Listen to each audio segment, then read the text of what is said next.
जय श्री जगन्नाथ जय ओडिशा महानाम मातृभाषा मु राजेश कुमार शतपथी आपण मानक स्वागत करुछि महानाम साहित्य यूट्यूब चैनल को। रसराज श्रीकृष्ण एवं राशेश्वरी श्रीराधांक पवित्र कहानी उपरे आधारित रसकल्लोल काव्यर द्वितीय छांदर प्रथम 10टी पदर व्याख्या मु यार पूर्ववर्ती भिडियो रे करि सारिछि। आज एकादश पद ठारु आगकू व्याख्या करिबी। देवकी कोଳରେ अष्टम संतान जन्म हेबा परे बा प्रभु श्रीकृष्ण जन्म लाभ करिबा परे तांकु नेइकी वसुदेव गोपरे नंदंक घरु प्रतिदान करिकी बा बदलैकी नंदंक शिशुकन्या को नेइकी आनिछंती। तापरे क्रोधरे कंस आसीछि तांको पाखकू। तापरे कोन हेछि देखिबा। क्रोध भरे बोले बाणी दियो से बालक आणे काल मोर जनमिछि तुम्भ कोଳରେ कहिछन्ति देवगण अवश्य तोहर प्राण नेम एहार अष्टम गर्भ बेଳରେ करई मु ताहाकु नाश कले हेला शत्रु ठारे न पाए जस। तो कंस राक्षस क्रोध भर चित्तरे आसीछि देवकी एवं वसुदेव पाखकू आउ कहूछि क्रोध भरे बोले बाणी दियो से बालक आणी माने क्रोधर सहित बा राग हेकि से कहूछि सही बालक को मते दियो मते आनिकी दियो तुम कोଳରେ मोर काल जन्म लाभ करिछि बा मोर मृत्युर कारण तुम कोଳରେ जन्म लाभ करिछि तो तुमर सही बालक को आनिकी मते दियो। आगरु देवगण माने कहिछंती कंस को देवगण माने आगुरु कहिछंती कोन कहिछंती अवश्य तोहर प्राण नेम एहार अष्टम गर्भ बेଳରେ माने एहार अष्टम गर्भ बा देवकीर अष्टम संतान तोर प्राण नेब बोली देवता माने कंस को आगुरु कहिछंती। करई मु ताहाकु नाश कले हेला शत्रु ठारे न पाई जस। हेलार अर्थ अवहेला जसर अर्थ मंगल। तो से कहूछि जे जेहेतु ये मोर मृत्युर कारण जेहेतु देवता माने मते आगुरु जणाई देछंती जे देवकीर अष्टम गर्भरु जो संतानटा जन्म लाभ करिवो सी ही मते मारिवो तो से हेउछि मोर शत्रु आउ शत्रु ठारे जदि अवहेला करिवे तेबे केबे भी निजर मंगल हेबो नाही बा केही भी जदि निज शत्रु ठारे अवहेला करे तेबे निजर मंगल केबे हुए नाही तेणु मु एहाकु एही क्षणी नाश करिवि। परवर्ती पद कर जोड़े वसुदेव बोल ए सुण हे देव कुमर नुह से होएछे कुमारे करुणा हृदय हुआ मोते दुहिता दिया विचारिले तुम्भर नुहे बईरे कले हे अनेक जतन कला धला करिबाकु केबा भाजन।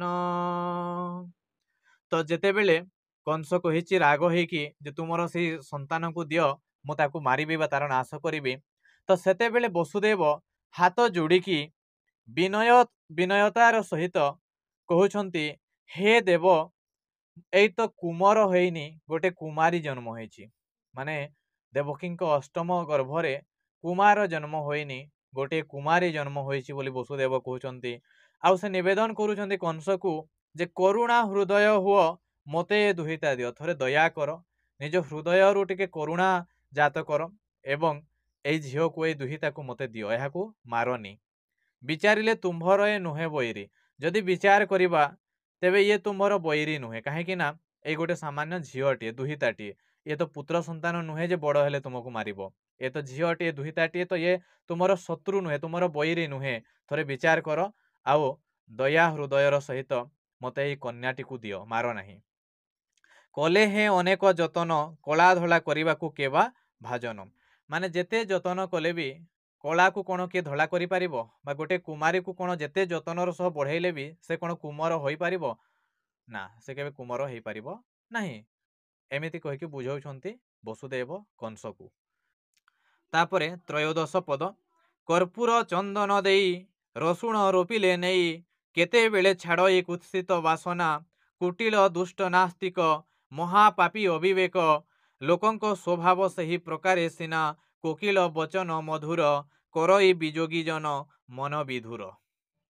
ତ ବସୁଦେବ ବୁଝାଉଛନ୍ତି କଂସକୁ, ମାନେ ଯେମିତି ଯେତେ ଯତ୍ନ କଲେ ବି କଳାକୁ କେବେ ଧଳା କରି ହୁଏନି, ଠିକ୍ ସେହିଭଳି ରସୁଣ ରୋପିବା ସମୟରେ ଯଦି କର୍ପୂର ଚନ୍ଦନ ଦେଇକି ବି ଯଦି ରୋପିବା, ତେବେ ବି ସେଥିରୁ ଯେଉଁ ରସୁଣଟା ବାହାରିବ ତାର କୁତ୍ସିତ ଗନ୍ଧ କେବେ ବି ଛାଡ଼ିବ ନାହିଁ। ଯେତେ କର୍ପୂର ଯେତେ ଚନ୍ଦନ ଦେଲେ ବି ସେ ତାର ନିଜର ଗନ୍ଧ ବା ଯେଉଁ ଖରାପ ଗନ୍ଧ ସେଇଟା କେବେ ବି ଛାଡ଼ିବ ନାହିଁ। ଠିକ୍ ସେହିଭଳି ଯେଉଁମାନେ କୁଟିଳ ଦୁଷ୍ଟ ନାସ୍ତିକ ମହାପାପୀ ଅବିବେକ, ମାନେ ଖଳ ପ୍ରକୃତିର ଲୋକମାନେ, କୁଟିଳ ପ୍ରକୃତି, ଦୁଷ୍ଟ ପ୍ରକୃତି, ନାସ୍ତିକ, ମହାପାପୀ, ଅବିବେକ, ଏହି ସବୁ ପ୍ରକୃତିର ଲୋକମାନେ କେବେ ବି ନିଜ ସ୍ୱଭାବ ଛାଡ଼ନ୍ତି ନାହିଁ। ଏମାନଙ୍କୁ ଯେତେ ଯତ୍ନ କର ବା ଯେତେ ଯାହା କଲେ ବି ଏମାନେ ନିଜ ସ୍ୱଭାବ କେବେ ବି ଛାଡ଼ନ୍ତି ନାହିଁ। ତାପରେ କୋକିଳ ବଚନ ମଧୁର, କରଇ ବିଯୋଗ ଜନ ମନ ବିଧୁର। ଏଠାରେ ବିଧୁର ଶବ୍ଦର ଅର୍ଥ ହେଉଛି ଦୁଃଖିତ, ଆଉ ବିଯୋଗୀ ଜନର ଅର୍ଥ ହେଉଛି ବିରହୀ ଜନ। ମାନେ କୋକିଳ ବଚନ ମଧୁର, କୋକିଳର କଣ୍ଠ ବା କୋକିଳର ରାବ ମିଠା ଲାଗେ ସମସ୍ତଙ୍କୁ, କିନ୍ତୁ ବିଯୋଗୀ ଜଣକୁ ବା ବିରହୀ ଜଣଙ୍କୁ ସେଇଟା ବି କେମିତି ଲାଗେ? ଦୁଃଖିତ ଲାଗେ। କୋକିଳ ବଚନ ମଧୁର, କରଇ ବିଯୋଗୀ ଜନ ମନ ବିଧୁର। ମାନେ ଯିଏ ବିଯୋଗୀ ଲୋକ ତା ମନକୁ ସେ କୋକିଳର କଣ୍ଠ ବି ଦୁଃଖ ଦେଇଥାଏ ବା ଦୁଃଖିତ କରିଥାଏ।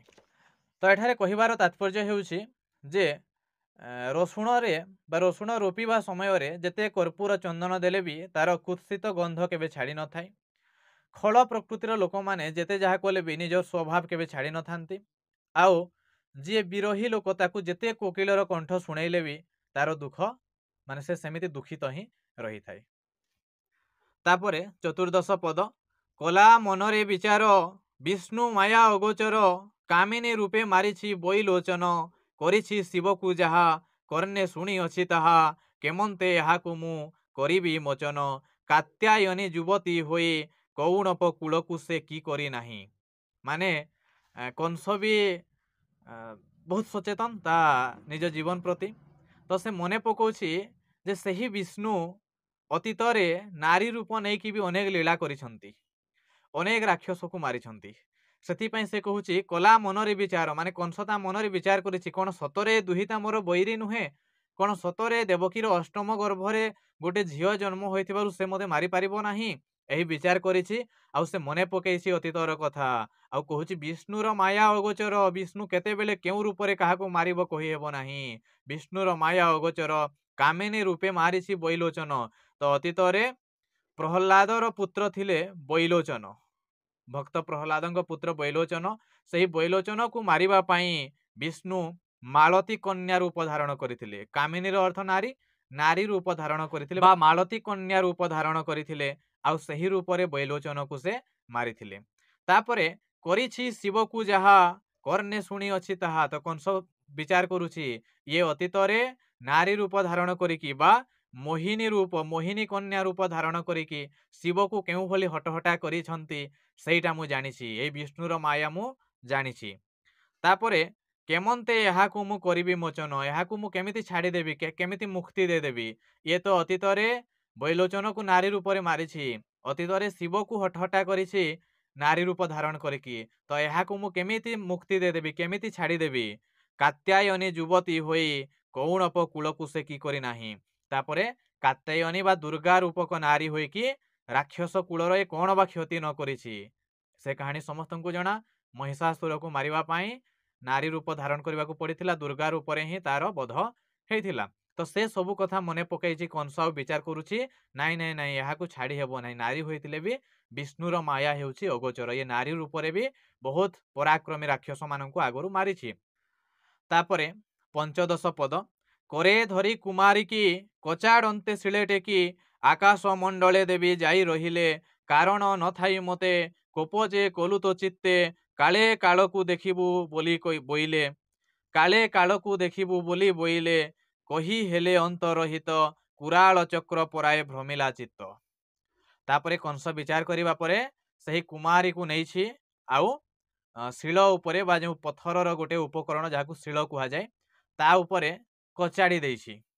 କଚାଡ଼ନ୍ତେ ଶିଳେ ଟେକି ଆକାଶ ମଣ୍ଡଳେ ଦେବୀ ଯାଇ ରହିଲେ, କିନ୍ତୁ ଦେବୀ ସେହି କଚାଡ଼ିବା ପରେ ପରେ ସେଠାରୁ ଅନ୍ତର୍ରହିତ ବା ଅନ୍ତର୍ଧାନ ହେଇକି ଆକାଶ ମଣ୍ଡଳକୁ ଗଲେ। ଆକାଶ ମଣ୍ଡଳେ ଦେବୀ ଯାଇ ରହିଲେ କାରଣ ଆଉ ସେଠାରେ କହିଲେ ମାନେ ଆକାଶ ମଣ୍ଡଳକୁ ଯାଇ ସେ କହିଲେ କାରଣ ନଥାଇ ମୋତେ କୋପ ଯେ କଲୁ ତ ଚିତ୍ତେ କାଳେ କାଳକୁ ଦେଖିବୁ ବୋଲି ବୋଇଲେ। ତ ସେ କହିଲେ ଯେ ମୁଁ ତୋର ପ୍ରକୃତରେ କିଛି କ୍ଷତି କରିନଥିଲି, ମୋ ସହିତ ତୋର କୌଣସି ଶତ୍ରୁତା ନଥିଲା, ବିନା କାରଣରେ ତୁ ମୋ ଉପରେ ରାଗ କରିଛୁ, ଆଉ ଯେହେତୁ ବିନା କାରଣରେ ମୋ ଉପରେ ରାଗ କରିଛୁ ତ ଯଥାଶୀଘ୍ର ବା ଉଚିତ ସମୟରେ ତୁ ତୋର ମୃତ୍ୟୁକୁ ଦେଖିବୁ, ମାନେ ଖୁବ୍ ଶୀଘ୍ର ତୋ ମୃତ୍ୟୁଟା ତୋ ପାଖକୁ ଆସୁଛି, କାଳେ କାଳକୁ ଦେଖିବୁ ବୋଲି ବୋଇଲେ ସମୟାନୁସାରେ ତୁ ତୋର ମୃତ୍ୟୁକୁ ଦେଖିବୁ।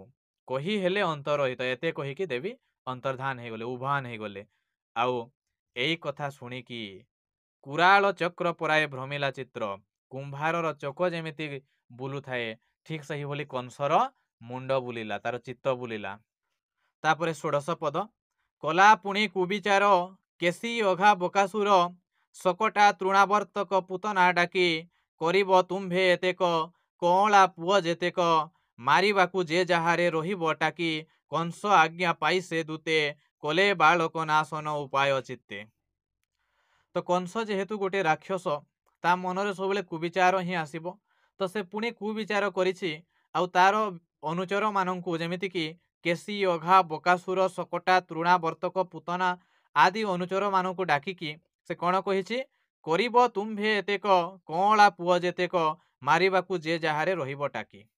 ମାନେ ତୁମେମାନେ ସବୁ ଅପେକ୍ଷା କରିକି ରହିବ, ଆଉ ଯେତେ ବି କଅଁଳ ସନ୍ତାନ ଦେଖିବ, କଅଁଳ ଛୁଆମାନଙ୍କୁ ଦେଖିବ, କଅଁଳା ପୁଅମାନଙ୍କୁ ଦେଖିବ, ସେ ସମସ୍ତଙ୍କୁ ମାରି ପକେଇବ ବୋଲି ସେ ତା ଅନୁଚର ମାନଙ୍କୁ କହିଛି।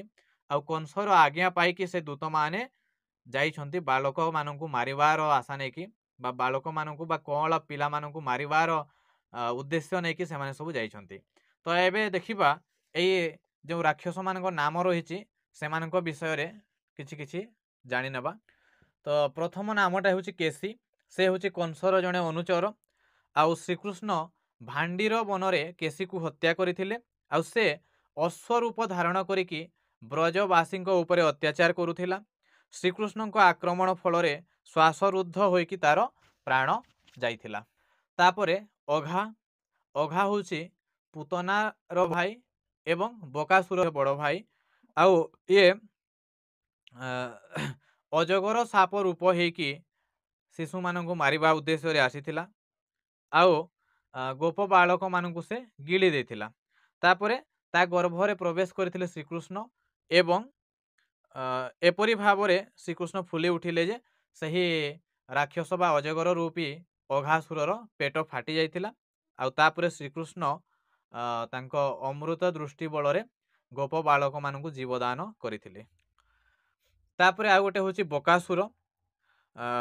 ମଧୁବନରେ ଶ୍ରୀକୃଷ୍ଣ ଧେନୁମାନଙ୍କୁ ଜଳପାନ କରେଇବା ସମୟରେ ଏଇ ରାକ୍ଷସଟା ବକ ରୂପରେ ଆସିଥିଲା, ବକ ରୂପୀ ରାକ୍ଷସ।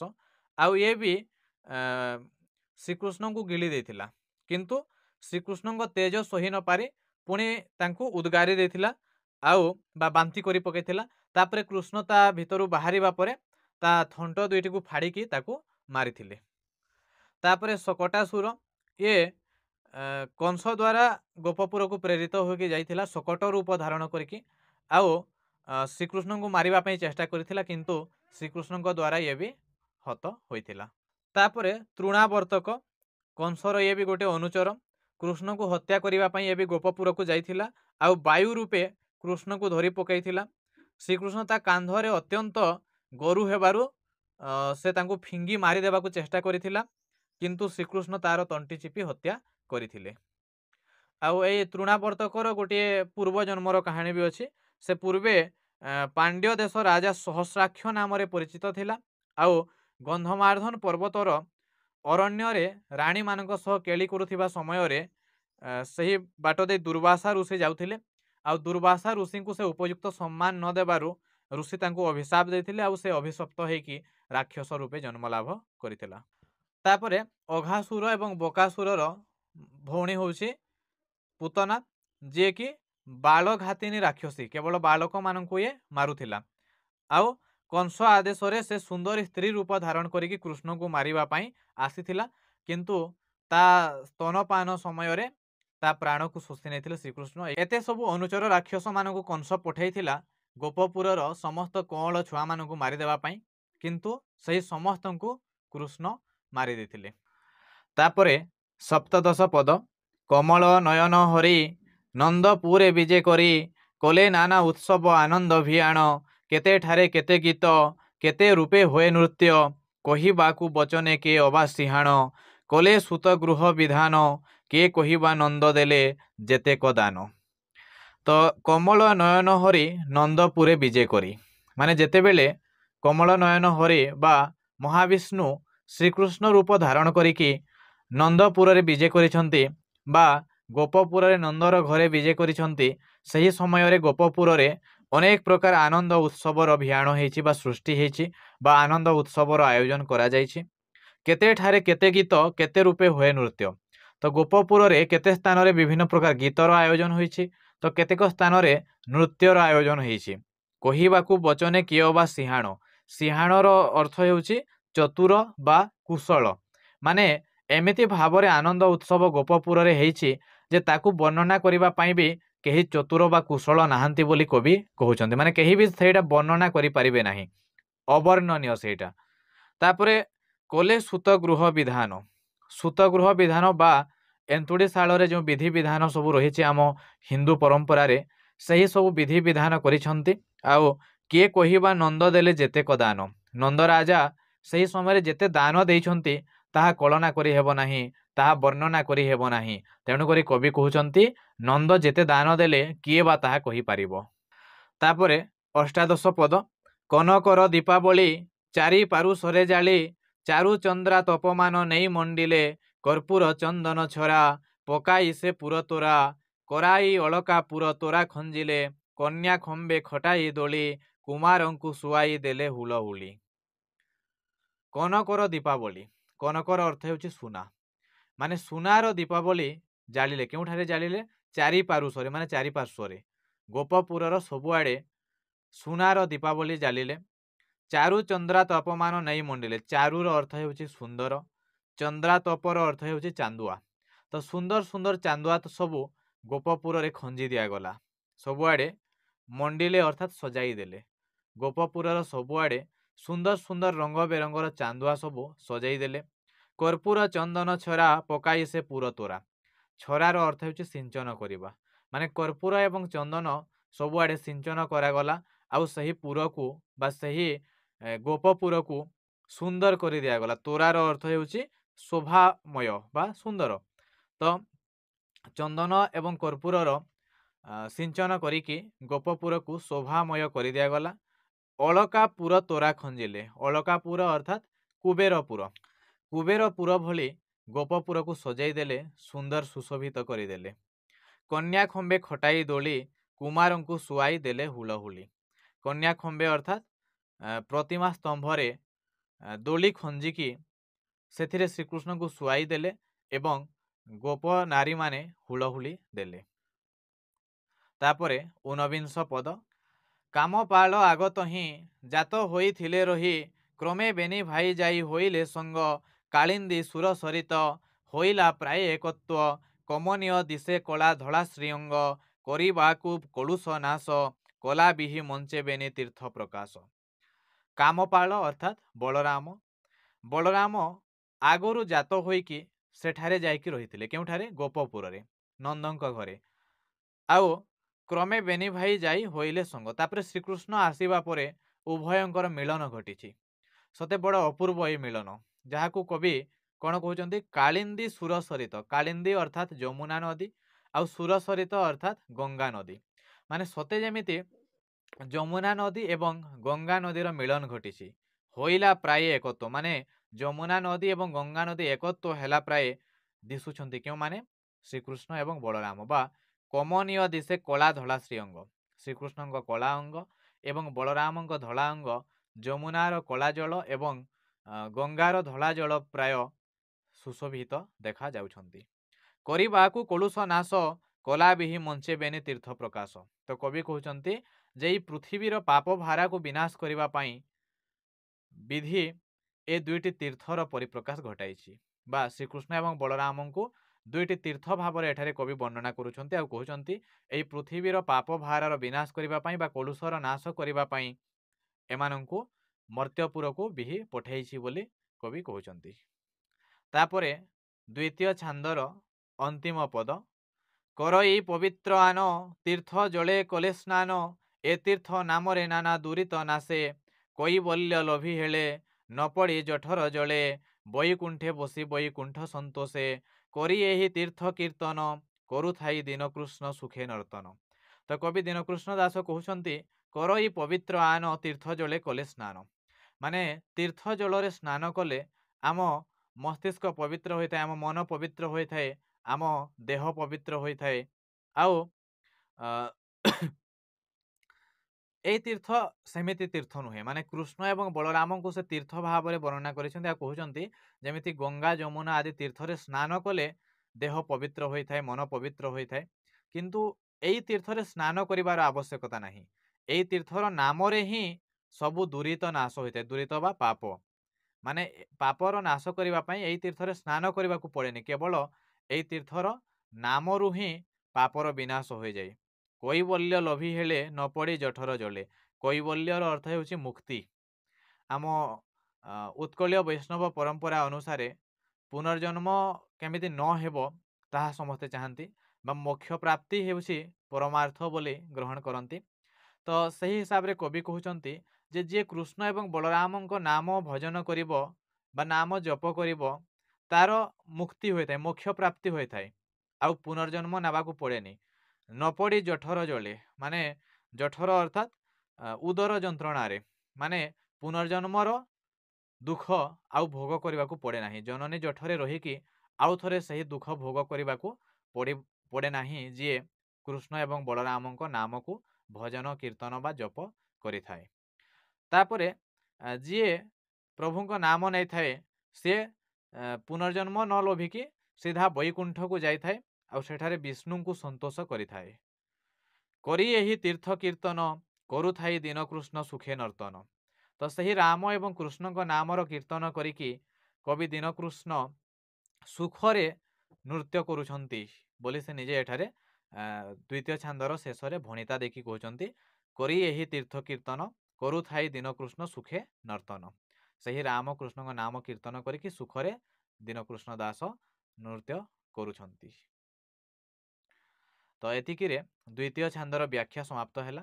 ଭିଡ଼ିଓଟି କେମିତି ଲାଗିଲା ନିଶ୍ଚୟ ଜଣାଇବେ ଆଉ ଅଧିକରୁ ଅଧିକ ସେୟାର କରିବେ। ପରବର୍ତ୍ତୀ ପର୍ଯ୍ୟାୟରେ ପୁଣି ଅନ୍ୟାନ୍ୟ ଛାନ୍ଦମାନଙ୍କର ବ୍ୟାଖ୍ୟା ନେଇକି ଆସିବି। ଧନ୍ୟବାଦ।